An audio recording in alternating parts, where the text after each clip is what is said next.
Good afternoon, everyone, and welcome to the White House. Yay! It's still kind of exciting, right? I'd still love to say that. I want to start by thanking Assembly Vice Chair L.V. Gray Jackson for that wonderful introduction and for her tremendous leadership, absolutely. And thank you for hosting my husband. He has talked about his visit endlessly. He says we're going back, so I hope that me and the girls will come and visit. I hope so. But thank you for all that you're doing. I also want to recognize everyone at the National League of Cities and the Department of Health and Human Services for their tremendous work on this initiative and so many others. You all are amazing. We couldn't do this without you. Keep up the great work. I love you all. And of course, most important of all, I want to thank all of you for everything that you're doing through Let's Move Cities, Towns, and Counties. Because of your passion and your dedication, in just 3 short years, 500 communities across America have joined Let's Move Cities, Towns, and Counties. 500. That means that nearly 80 million Americans are now living in a Let's Move city, town, or county. And that is 1 in 4 people in this country.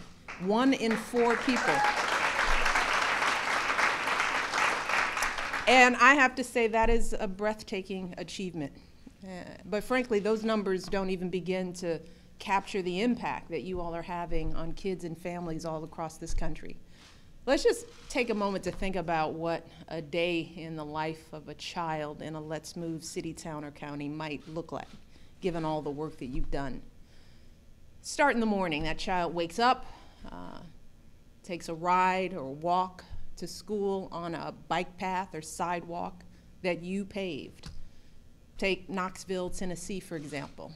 They have a walking school bus program and a Kids Can Bike program that gets kids from underserved areas pedaling all over the city.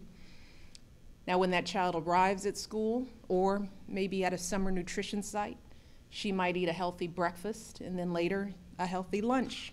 Why? Because you expanded your school meal programs. And in New Bedford, Massachusetts, they've served more than 50,000 meals in the month of July alone. So now it's time for recess. That child might run around in a nearby field because of a joint use agreement that you signed. Then she might head to an after-school program, maybe a sports league that you started. And maybe later on she goes home to her parents where they cook her a healthy dinner using the My Plate guidelines from a poster that you put up somewhere in your city. Then it's later on in the evening after dinner, and then her family can head to a local park for a little more exercise, a park that you refurbished. That's what they're doing in Jersey City, where they're transforming an abandoned brownfield site into the largest park in the city. That's the kind of impact all of you are having. From the moment our kids wake up in the morning until they go to bed at night, you all are giving them countless opportunities to lead healthier lives.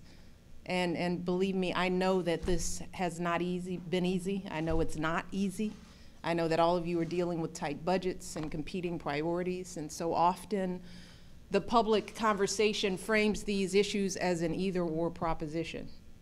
Either our tax dollars go to soft things like playgrounds and healthy school meals, or they go to things like jobs and economic development.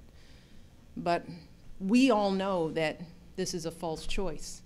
So many of you have told us that when you work to build healthier communities, companies take note because that's where they want to set up shop. They want to create jobs in vibrant communities with strong families and healthy employees. That's the kind of ripple effect that you all are having. And today we're seeing that effect in every corner of the country. See, back when we first launched Let's Move in 2010. Sounds like a long time ago. My kids were down here. We knew that there was no one solution to the problem of childhood obesity, so we brought together folks from every sector of our society. we called on parents and doctors and educators, our business leaders, our faith leaders, our local officials, everyone with a stake in our kids' future. And together, over the past 5 years, we have built what we call a movement on behalf of our kids' health. We have truly changed the culture. We have changed the culture in this country. The way we live and eat, we've changed it. And you see it every day in your communities. Fast food places are serving apples and skim milk in their kids' meals. Convenience stores are selling fruits and vegetables in places that were once food deserts. Folks are wearing those fitness bracelets, counting every step. Companies are actually rewarding employees for eating right and exercising. And let's just take a look at the numbers. Today, 1.6 million kids attend healthier daycare centers, right when they're at the very beginning of life. Nearly 9 million kids attend Let's Move active schools where they get 60 minutes of physical activity every day. And of course, because of our new nutrition standards, by the way that 95% of schools are successfully meeting, more than 30 million kids are eating healthier school breakfasts and lunches. There's also a new survey that shows that 90% of Americans actually believe in having these kinds of standards for the food we feed our kids. And when we take all of that together, all these changes, they're starting to add up. Childhood obesity rates have finally stopped rising for the first time in a very long time.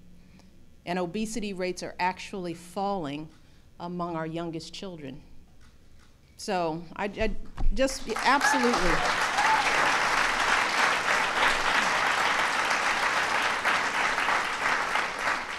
So I want you all to know and to not be mistaken. What we're doing together is actually working. We're hitting a real tipping point on this issue. And numbers like 80 million are a sign that we're right on the cusp of what can be described as historic change. But only if we keep moving forward. Only. And not just moving forward in the coming months or years, but in the coming decades. And that's really where all you come in.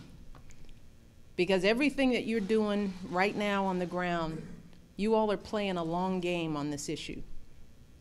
You are today, with the work that you're doing, building the infrastructure we need to continue our progress for generations to come. Because that playground, that hiking trail that you fought for, that you scraped together money to build, that's going to be there long after you leave office. And with every healthy meal and snack you provide for kids in your community, you're not just nourishing them today. You are shaping their habits and their tastes for the rest of their lives. And you're influencing what they'll serve their own kids decades from today. And now that we finally know what works, and we finally see some progress, this just isn't the time for us to pat ourselves on the back and say, job well done. No, this is the time to double down. And I've said this to all of our partners. Doubling down, I just want us to get that concept in our heads. Because when nearly 1 in 3 kids in this country is still overweight or obese, this job is far from done. And that's really my challenge to all of you today. I want you all to truly double down on your efforts. If you haven't yet earned all 5 gold medals, let's earn them. And then I want you to bring other cities, towns, and counties along with you. Share good ideas and best practices. That's one of the reasons why we brought you here today, so that you can challenge and learn from each other. And once you've gotten those 5 gold medals, dig a little deeper and become an all-star and help other cities, towns, and counties become all-stars too. We all need to work together on this issue because we know that issues like child nutrition, it's not about politics. This is about giving our children a fair shot in life. It's about ensuring that they have everything they need, everything we can do in our power to help them fulfill their boundless potential. Those are the stakes. And as you work toward these goals, I want you all to know that I will be with you every step of the way. I'm in.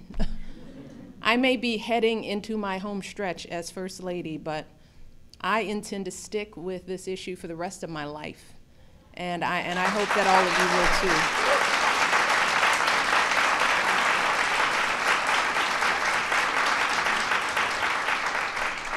Because that's what it's going to take.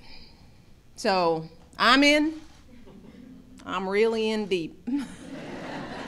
And today I want to ask you all, are you guys in? You ready for this? Yeah. Good. Good.